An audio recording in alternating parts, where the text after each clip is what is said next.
I'd like to talk to you about your financial future, and I hope those figures become applicable to all of you as we go along. And I'd like to start by posing a problem for you. And instead, I'm just going to talk for a couple minutes, and we'll do Q&A because what we want to do is talk about what's on your mind. But I'd like you to think about this for just a second.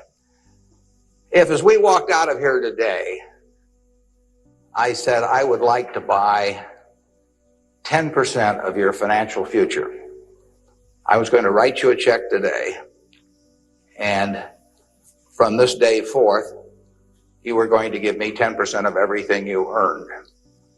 How much would you want to charge me for that? I'm going to buy 1/10 of you.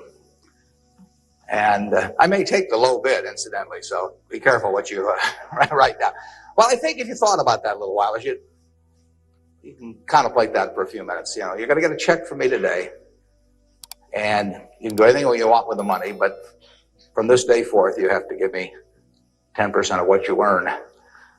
I think it would be very foolish of you, any of you, if you asked for less than, say, $50,000. Now, it's going to be a few years before you're out earning money, and so I've got a few years of dead money there. But then I would start getting this royalty on you as you went along. So I really think that if you thought about it, most of you would want a fair amount more than that. I think you'd be right. Fortunately, I didn't make this deal with anybody when I started out, so nobody's got a 10% royalty on me. But I think that 50,000 would sort of be the absolute minimum. And if you think about that, that means that right today, you are worth 500,000 because if 10% of you is worth 50,000 in cash today, your potential is worth a minimum on a 100% basis of $500,000. That is the big financial asset you've got.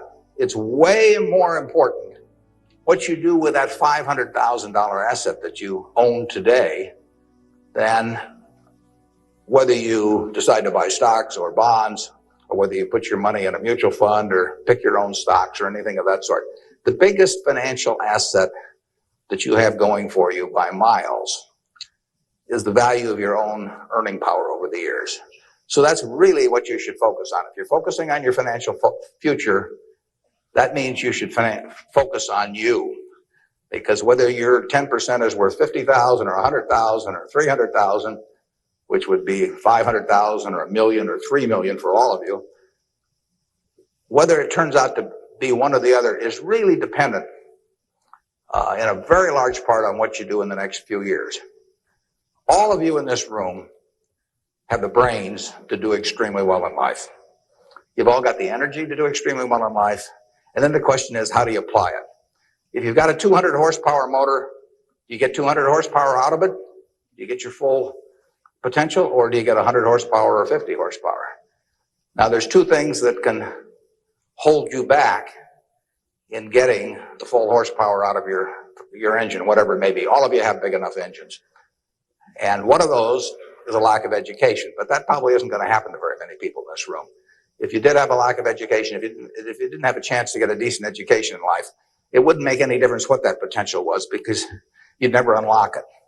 But the second most important thing, and equally as important, is in terms of the habits that you develop, in terms of what you do with yourself. When we hire people, we look for three qualities. We look for integrity, we look for intelligence, and we look for energy. But if they don't have the first one, integrity, the other two will kill you. Because if you're hiring somebody without integrity, you really want them to be dumb and lazy, don't you? I mean, last thing in the world you want for them is to be smart and energetic. So smart and energetic only goes with integrity. You make your own decision on that. You can't change your IQ or how far you can throw a football or how high you can jump or the color of your hair very easily. But you can elect to have integrity that matches anybody else's. And if you match that with intelligence, which you have, and energy, which you have, you will get an extraordinary result, and you'd be very foolish to sell me 10% of yourself for 50,000. On the other hand, if you don't match it with that, your potential will, in a significant part, go unused. And I'll give you a little simple test to apply in terms of thinking about the kind of habits you want to develop, because you can have any habits you want to be. You can be lazy, you can be prompt, you can be late, you can be honest, you can cut corners. I mean, you have all these choices. And those are choices for you to make. Nobody else is going to make them for you. And I would suggest that you play this little game with me too. Think about the person you would most like to be in life. So maybe it's one of your contemporaries, maybe it's somebody a little older, but pick out the person you admire the most, the person that you'd change places with if you could. And then write down why you admire them. Just put it on a piece of paper. And then figure out the person that you would least like to change places with you. Who really turns you off? Who do you find repulsive? And list the reasons why that person turns you off so much. And put those down on the other side of the paper. And then look at that list. And you'll find that everything on the left-hand side, what you admire in other people, the qualities they bring to life, cheerfulness, generosity, all kinds of things. You'll find those are things you can do yourself. It's very simple. You got to apply yourself, but the habits you form in doing that early on will carry you through life. And on the other hand, you'll find that the things that make people repulsive, selfishness, obnoxiousness, all these things, egotism, are things that no one has to have. If you find those in yourself, you can get rid of them as long as you get rid of them early. So all I suggest is that you write down a list of what you admire, what you find contemptible, and decide that the ones on the admired side are ones you're going to acquire for yourself. And if you do that when you're young, it'll carry you through the rest of your life. This doesn't work if you do it when you're 50 or 60. By then, the habits are too well formed. But if you do it early, behavior becomes a habit. So if you do that, 2 or 3 years from now, if you go through the same exercise, you'll find out that the person you admire the most is yourself. That can be a little dangerous under some circumstances, but it's not a bad thing. I mean, you want to be somebody you like, and you don't want to be somebody that you dislike. And form those habits early. You basically can't miss. Now, I'll give you one other small piece of advice that's just a corollary on this, and then we'll get to your questions. And that is, as a general matter, as a one piece of specific financial advice, I would say, avoid credit cards. Just forget about them. We're in various businesses that issue credit cards. The American public loves credit cards. But if you start revolving debt on credit cards, you're going to be paying 18 or 20%. And you can't make progress in your financial life going around borrowing money at 18 or 20%. You can make a lot of money by lending it out at 18 or 20% over time. If you can find anybody that's good that will borrow from you. But you don't want to be on the side of the equation that's always behind in life. I was lucky. I'd saved about $10,000 by the time I got out of school. That $10,000 was really worth millions I might have earned later on, because after you get a family and everything, the expenses roll in. But those were my tools to work with, but it was only because I was ahead of the game. If you're behind the game by $10,000 at some point and paying 18 or 20% interest on it, you'll never get out of it. So the trick, I've got a partner that says, all I want to know is where I'm going to die, so I'll never go there, and that's true in financial matters as well. You want to figure out where you don't want to be ahead of time and avoid that. And I get about a dozen letters a day from people who are having terrible problems. And there are two reasons why they have terrible problems. One is a number of them have had health problems of some sort. I mean, they have really been hit by or somebody in their family has been hit by some kind of catastrophic illness. And that is it's a terrible thing to happen to any family. And they run up bills they can't pay. And really only society can solve that one, in terms of protecting people against that. That's just plain bad luck. But the other one is from people who run up credit card debt, and they're facing bankruptcy, or they've been through bankruptcy once before, and they owe a whole bunch of money, and they can't even pay the interest, let alone pay any principal. And half of my letters come from people like that, and that problem is avoidable. Catastrophic illness is not, but credit card debt is something you bring on yourself, and it's way better. It's way easier to stay out of trouble than to get out of trouble financially, and I will guarantee you, if you run up big credit card debt, you will be in trouble probably the rest of your life in terms of your financial situation. On the other hand, if you get ahead of the game, even it's on a very modest scale, so that money is coming in from investing, and people owe you money or equities owe you ownership, you'll be way ahead of the game compared to paying it, always paying your creditors every month. So my advice to you is, if you can't pay for it, don't buy it, and get yourself in a position where you can pay for anything. And then we'll be glad to see you at Borsheim's or the Nebraska Furniture Market. Now let's have some questions. Do we have a mic out there that people can either go to or that travels around, or anything that's on your mind? Ask about. Don't be bashful. How would you advise people who aren't necessarily going into a career field in which you would make a large base salary, such as like medicine or something like that, maybe performing arts or music? How would you advise us to keep up financially with the rest of the world? Well, it is true that a market system does not pay as well in some activities as might seem appropriate for the importance of those activities to society. Just take teaching, for example. I mean, teaching does not pay well.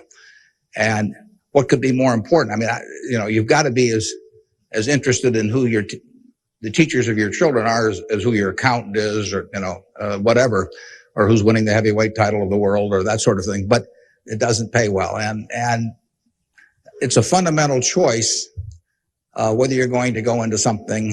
For many people, it'd be a fundamental choice whether you're going to go into something you love or something to try and make a lot of money. I think that generally it pays to go with what you love.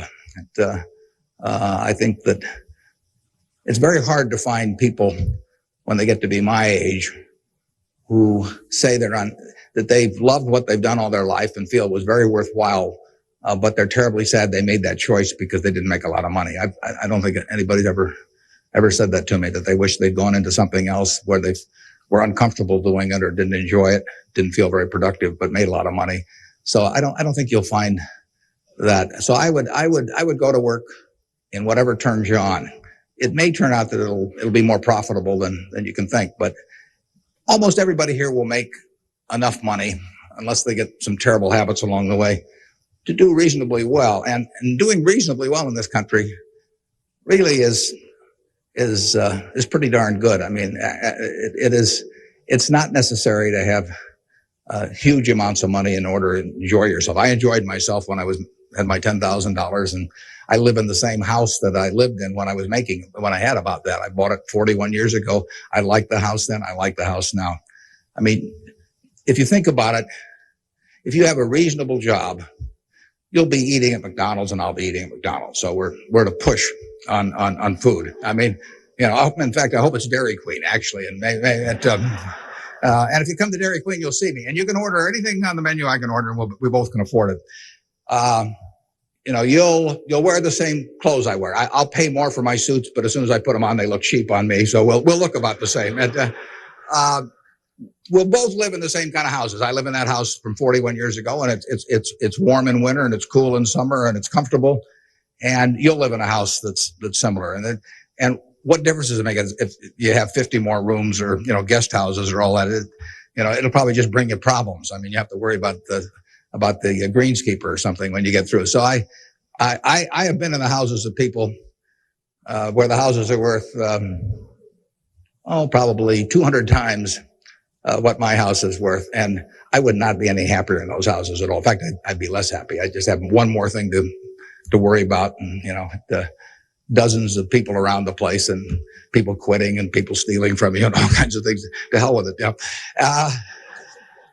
We'll drive the same kind of car. In fact, you'll probably drive a better car. I drive a car that's about 8 years old. I don't know what it's worth now, but it gets me around fine. I mean, I'm perfectly happy. We'll watch the same television, We'll work on the same computer pretty much. The only difference will be how we travel long distances. I will fly in a plane that's more comfortable than flying Southwest Airlines or something, which I've got nothing against. But that's the one real big difference. And other than that, I do what I like every day. I hope you'll do what you like every day to do. And I work with nice people. I hope you work with nice people.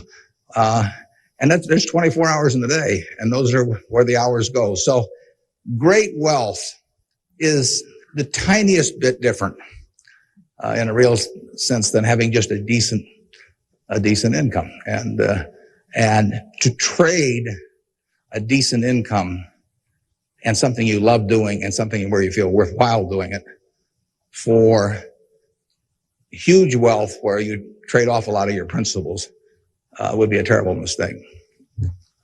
Would you acknowledge your success more on yourself or from the help and teachings of others? Well, I was very lucky in life. If you tell me who your heroes are, I will make a pretty good prediction about what you're going to do. And I had the right heroes. I was very lucky in life, and my heroes never let me down. And started with my dad, and then I had others in business, and so I have had great teachers. Some formal teachers, some that were just informal teachers by instinct or example. And if I hadn't had those, my life, I'm sure, would have been very different. If I'd been born anyplace else, when I was born in 1930, and at the time, 1 out of 50 births in the world were in the United States. So I came in against 50 to 1 odds against being born in the United States.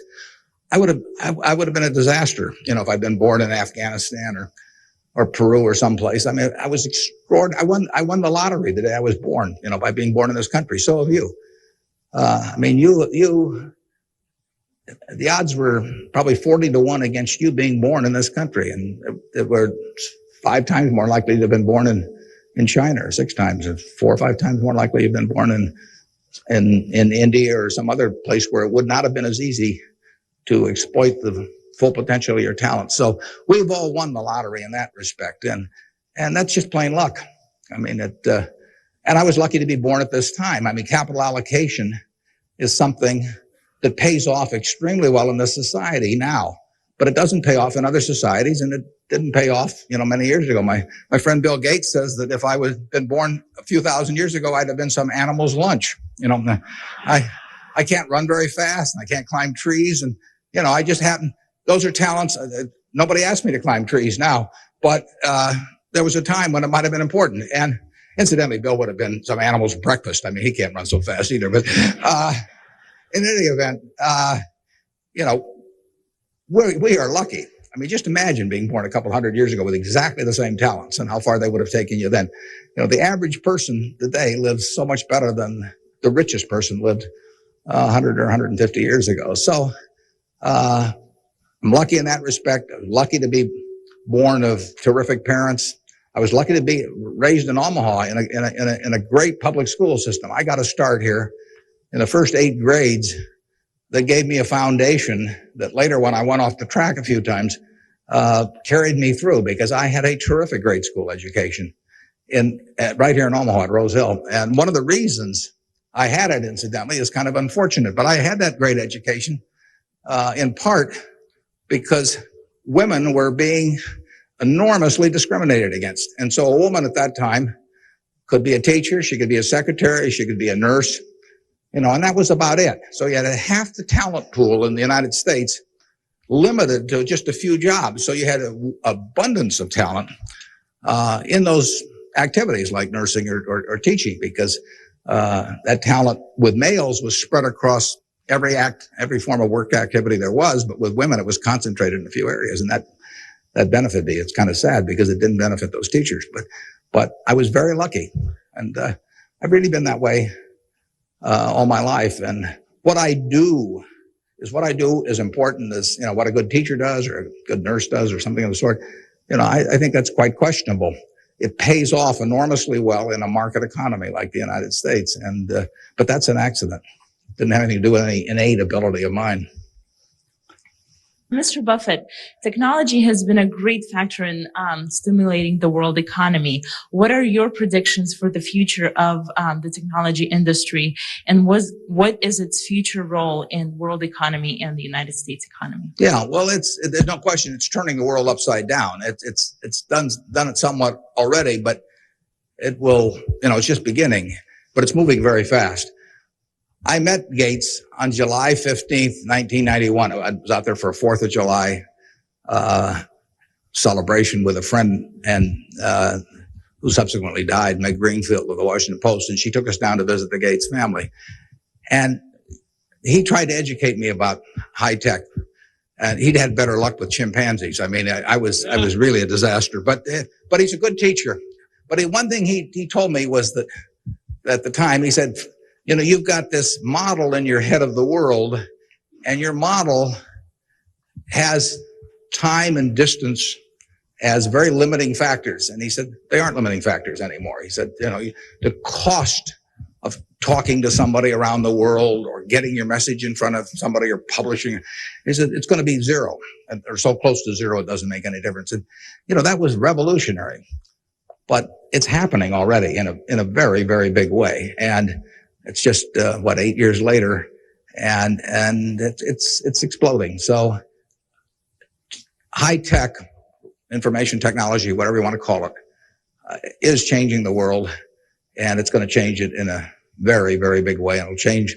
I mean, that's one of the things I think about in businesses we buy. We announced the purchase yesterday of a furniture retailer in Boston, in the Boston area. And, you know, I think to myself, what effect does this new world have in terms of the internet on furniture retailing? I mean, you have to think about questions like that. The changes will be huge. I played bridge yesterday with people all over the country, but I played it with people all over the world. I just sit down on my computer and I've got some popcorn there and I'm in khakis and a sweater, and I can have a bridge game in 30 seconds with people all over the world, and no cost to it, basically. You know, that's a lot different than trying to arrange a game with 4 people in Omaha, you know, on a day when one guy wants to play golf, another wants to watch baseball. And I mean, it changes things in a huge way. We are very fortunate. I mean, it's in the degree to which the United States leads the world in this area. I mean, we have a lead. It's hard to think of who's in second place.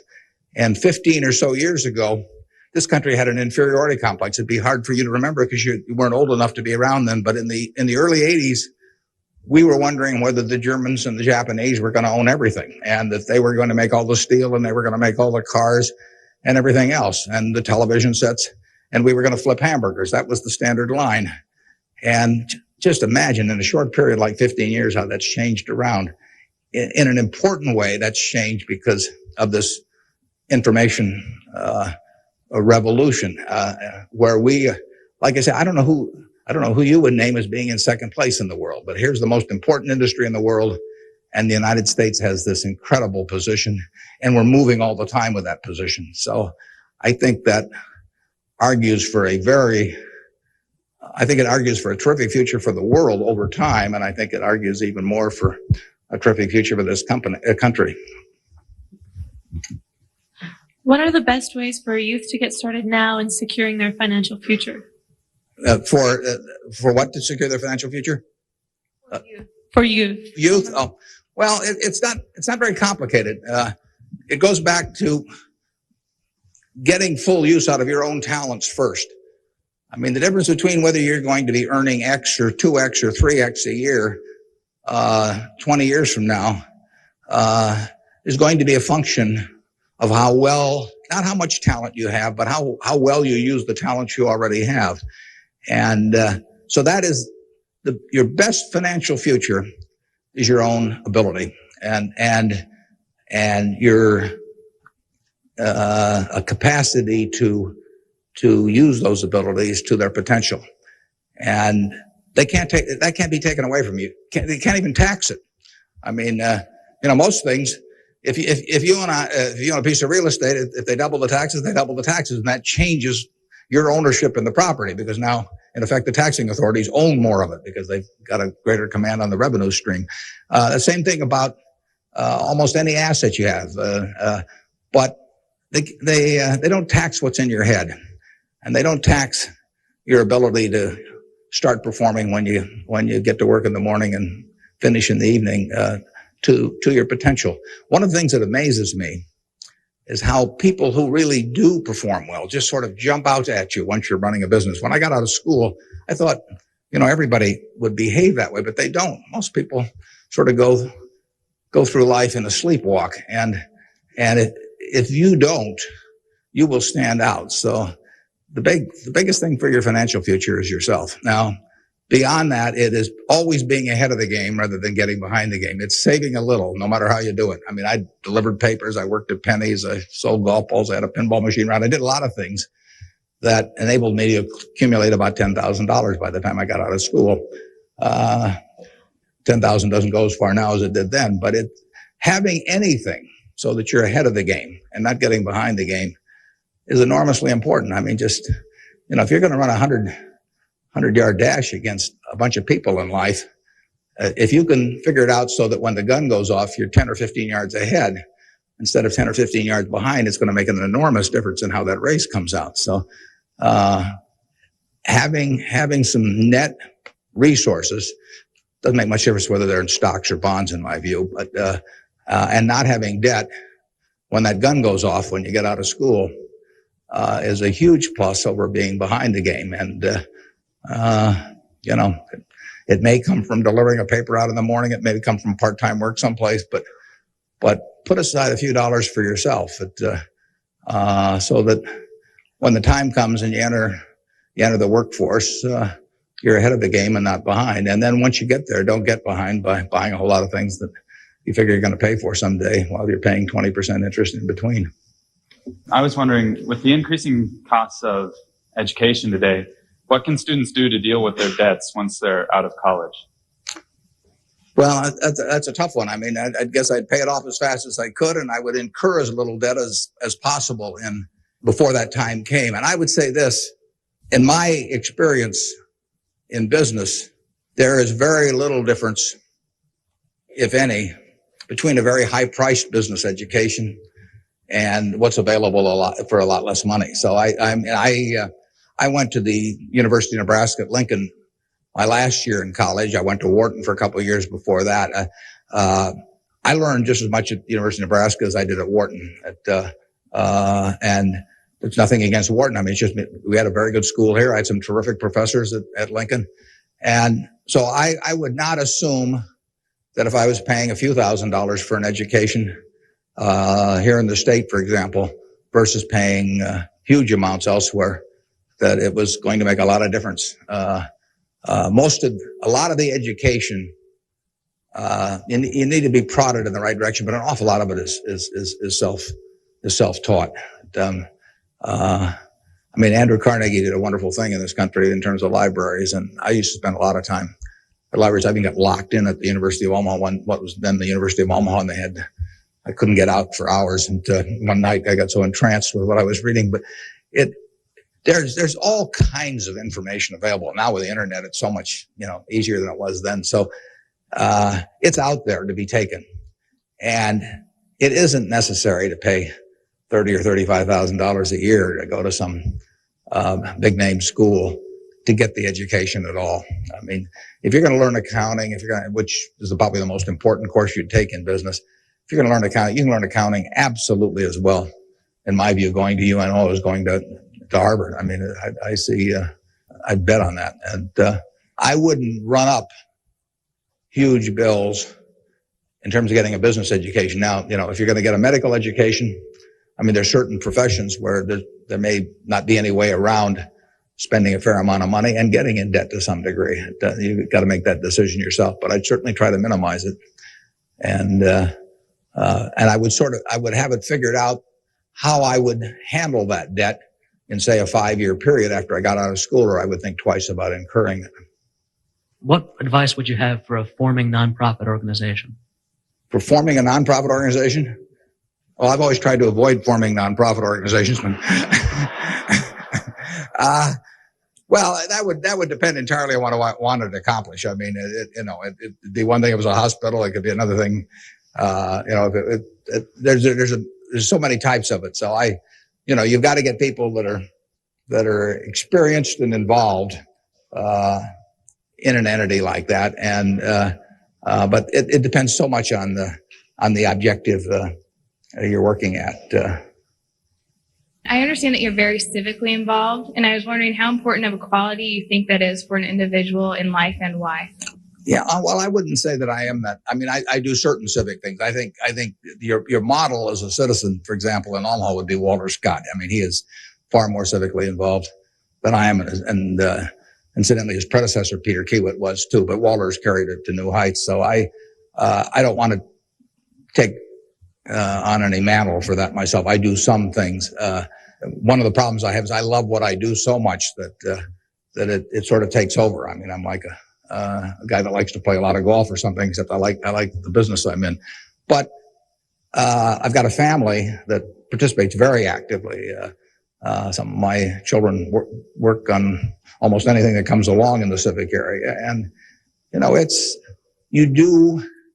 in the end, people do what they want to do to quite a degree. And I think I've never talked to anybody that enjoyed working in civic activities that didn't feel where it was very worthwhile after they've done it. I mean, they built something, and participating in building something is always a lot of fun. And actually, you can have a good time. We have this golf tournament, for example, in September, and we raise some money for civic things, but everybody has a good time. So nobody's paying any price by doing it. I'm having a good time. The people who come are having a good time.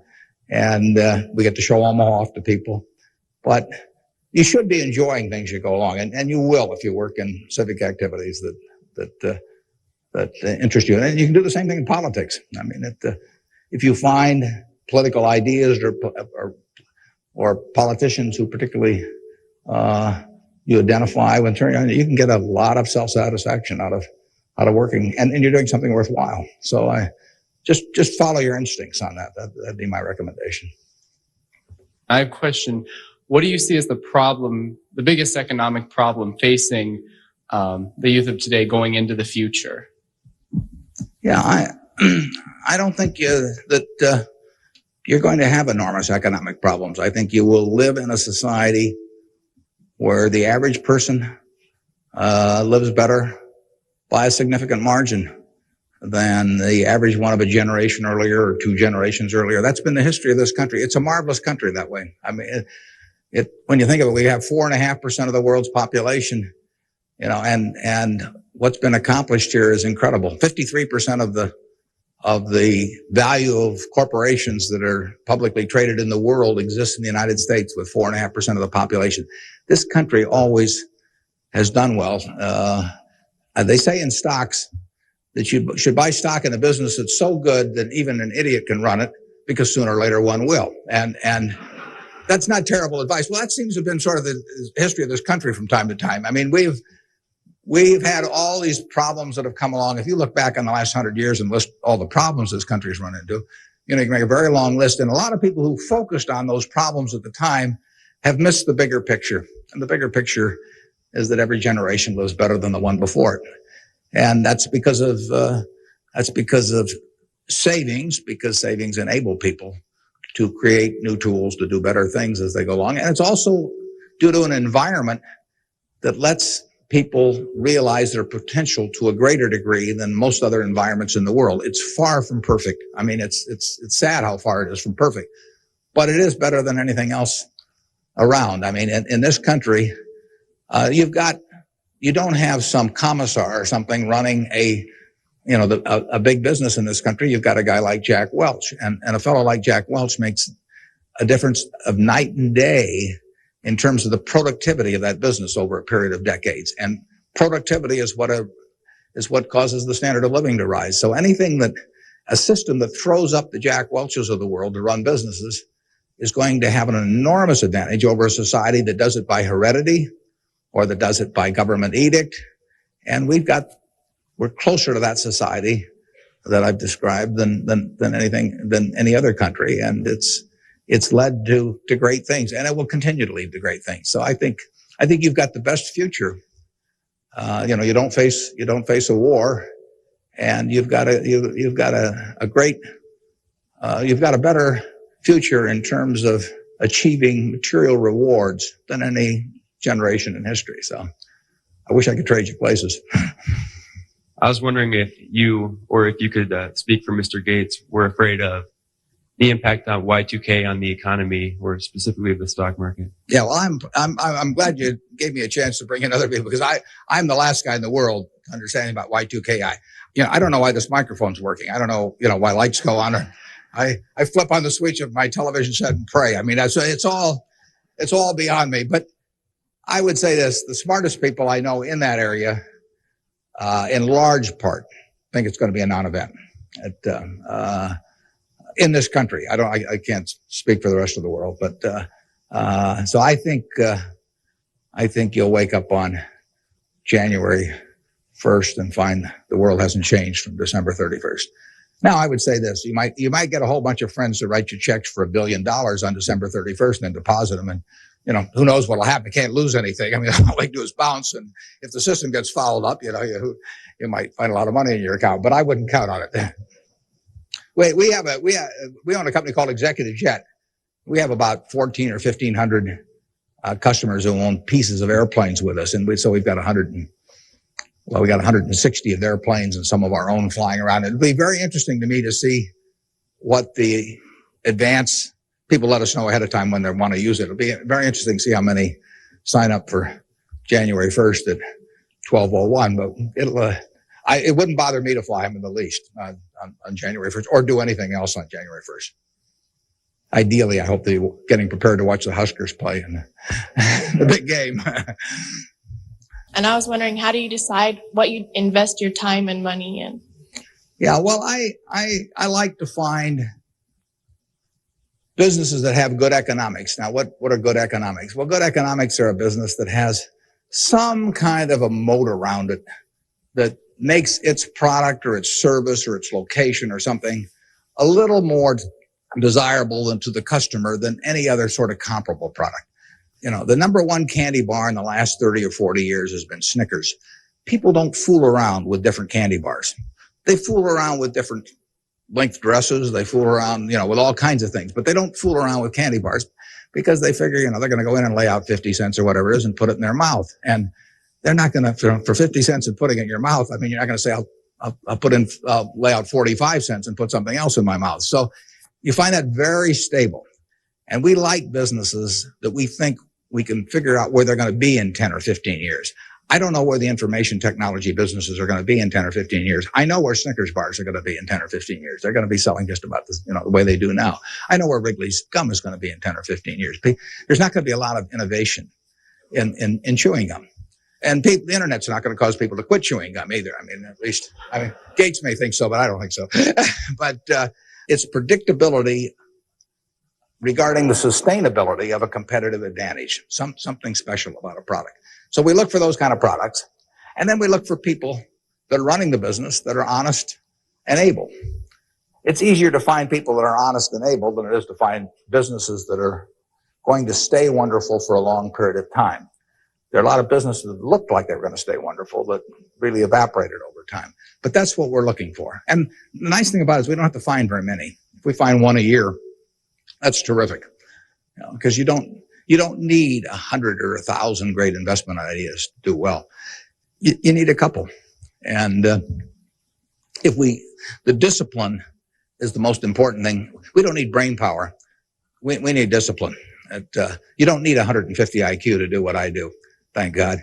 You don't need 140. You don't need 135. You may need 115 or something like that. But you do need discipline. You have to wait until you see the fat pitch to swing at, because investing is a no called strike game.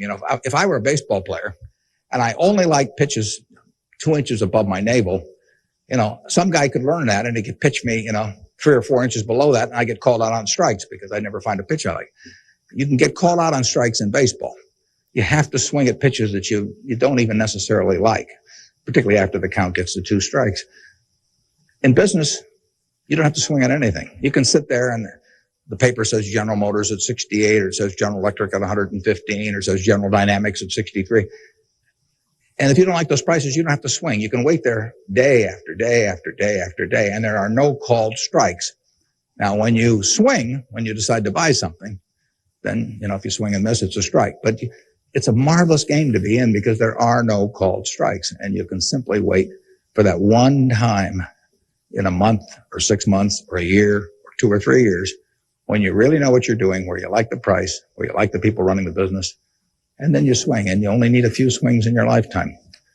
So that's the way we try to pick businesses. We try to stay with things we understand. There can be all kinds of wonderful investment opportunities out there that I don't understand. I don't know what cocoa beans are going to do next year. You know, maybe you know, but I don't know.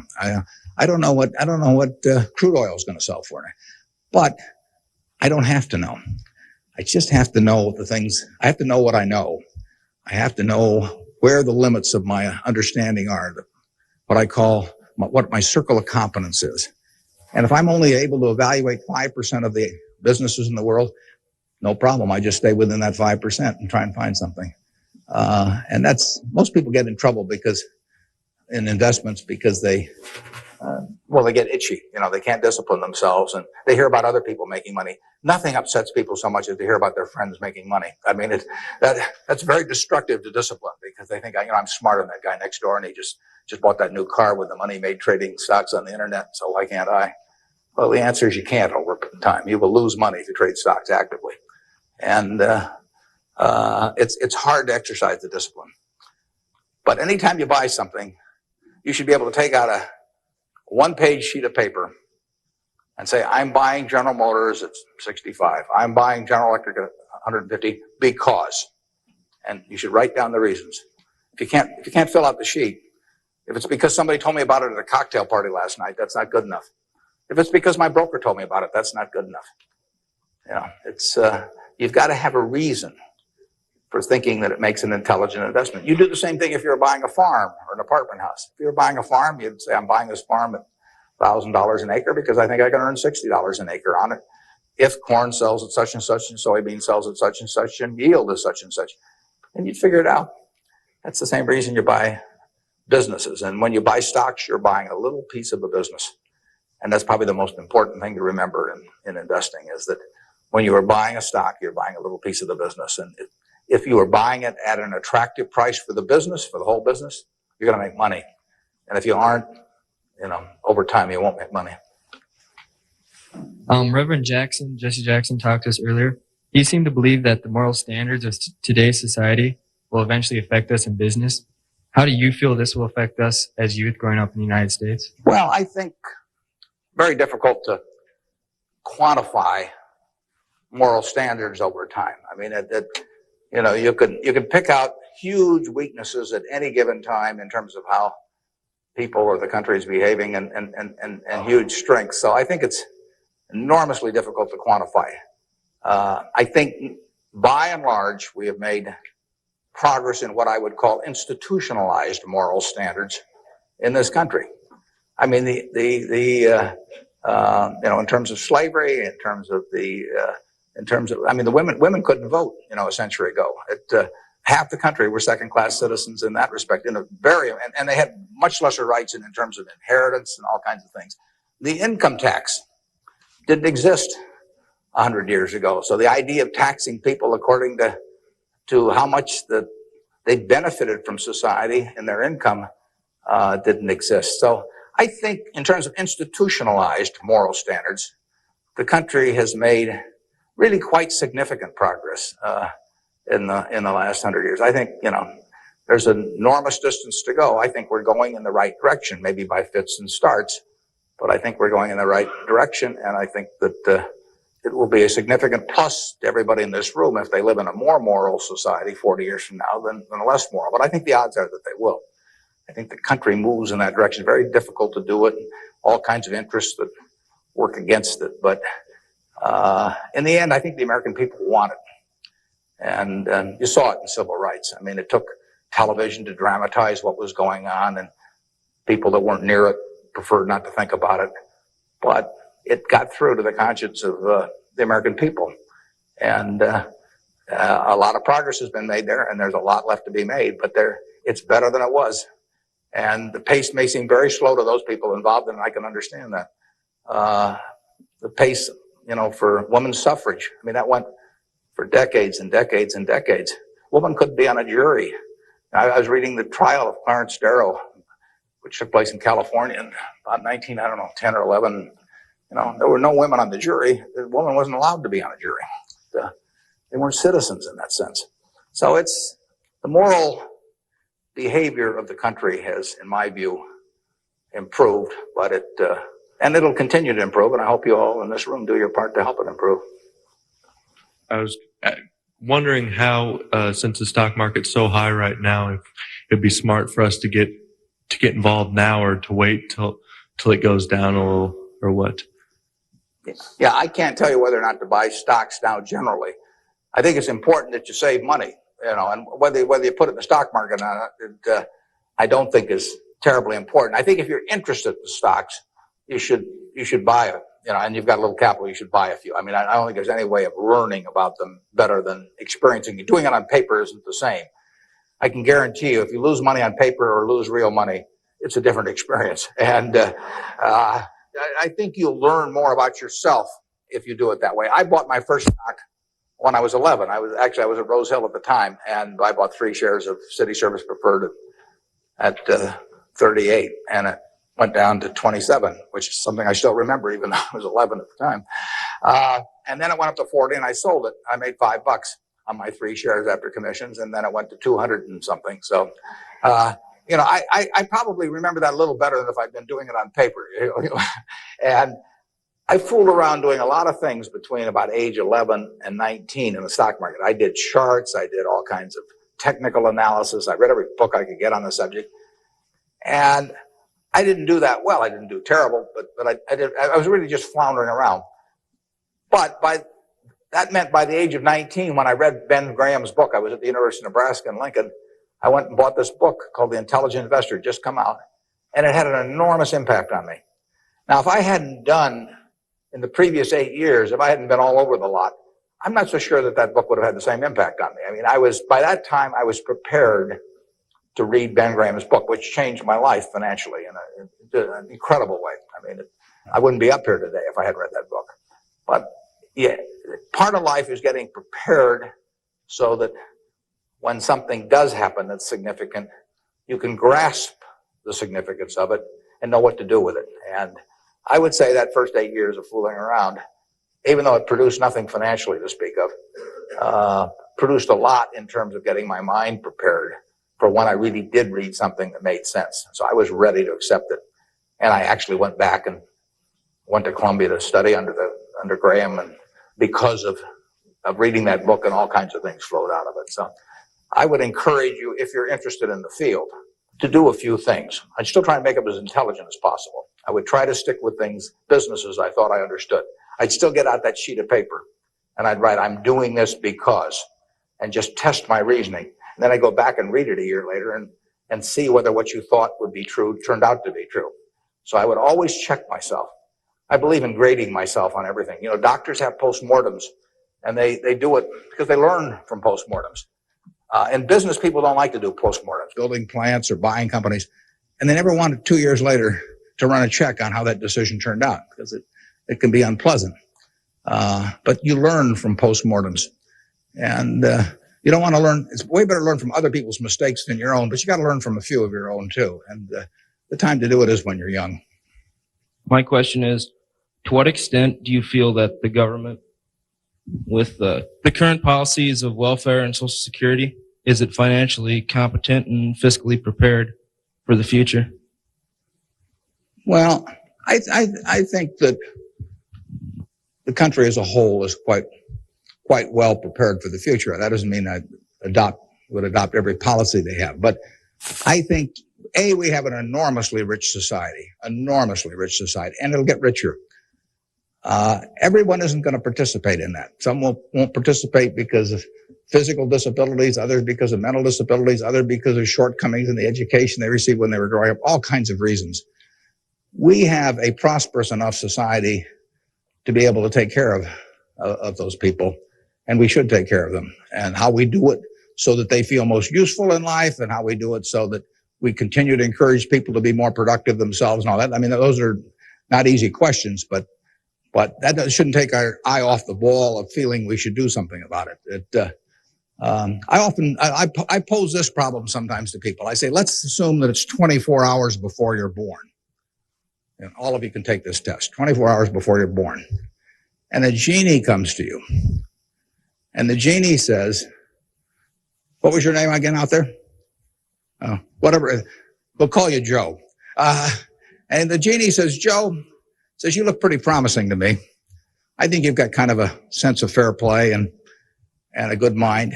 And so I'm going to let you have an extraordinary opportunity. I'm going to let you design the world into which you're going to be born in 24 hours. It's yours. You pick out the political rules. You pick out the economic rules. You pick out the social rules. You design the world. And when you're born in 24 hours, you're going to be born into that world. And that's the world that's going to exist for your lifetime, for your children's lifetime, for your grandchildren's lifetime. And you, having heard of some of these genie jokes in the past, would say, what's the catch? The genie says, well, it's a very slight catch. I said, when you're born in 24 hours, you're going to emerge in this world you designed. But what you don't know is whether you're going to be born black or white, male or female, rich or poor, bright or retarded, able-bodied or infirm, in the United States or Afghanistan. All you know is that you're going to reach into this barrel, which now has 6 billion balls, as we know, representing one person, every person in the world. And you're going to participate in what I call the ovarian lottery. You're going to take one ball out of that barrel, and you're never going to get another ball. That's you. You're going to get one ball, and now you're going to emerge. Now, what kind of rules do you want to have for that society, not knowing which ball you're going to get? Now, that I put to you is the way I think people should think about social policy. And if you're lucky enough to be born in this country, you've won the lottery already. But we should have a system, in my view, that encourages the Jack Welches and the Bill Gateses and all of that to work far beyond the time when it has any economic significance to them. We want people commanding those resources who are extremely able at commanding them. That's how the standard of living moves forward. So we should want Tom Osborne coaching in Nebraska. We should want Bill Gates designing software, and we don't want to mix up those two. We don't want to get Bill coaching in Nebraska. So you want a system that gets people to their potential and puts them in the position where they can do the most good for society. But you also want a system for the people who get the wrong ball. I mean, somebody's going to get the ball, that says 80 IQ. Somebody's going to get the ball that says this disease or that disease early in life that cripples them. And we've got a rich enough society that we can take care of those people. And I think that, to get back to your question, I think that this society will move more and more in that direction. It has the capability of moving more and more in that direction as our resources and our output increases. And I think that it has the will to do that in a general way, although, like I say, there have always been lots of fits and starts. So there is no shortage in the United States of resources. There's no shortage of output. You have to have a system that encourages people to behave to the limit of their abilities and puts them in the right place. But then you have to make sure that everybody gets taken care of, too. And I wanted to know, how do you think the media affects the world economically today? Well, it's a small question. Well, what it obviously does, simply because it's moved so far technologically, is it's brought it together in a big way. I mean, I was over in China a few years ago, and I was right after the time of the women's conference in Beijing, and I was reading the Chinese coverage of that conference, and of course it had nothing to do with what was taking place, but the internet was coming in, and you can access the Washington Post or the New York Times or anything. I get the Washington Post at 9:30 here at night. In effect, I never could get it the next day through physical delivery, but by electronic delivery, I can read it.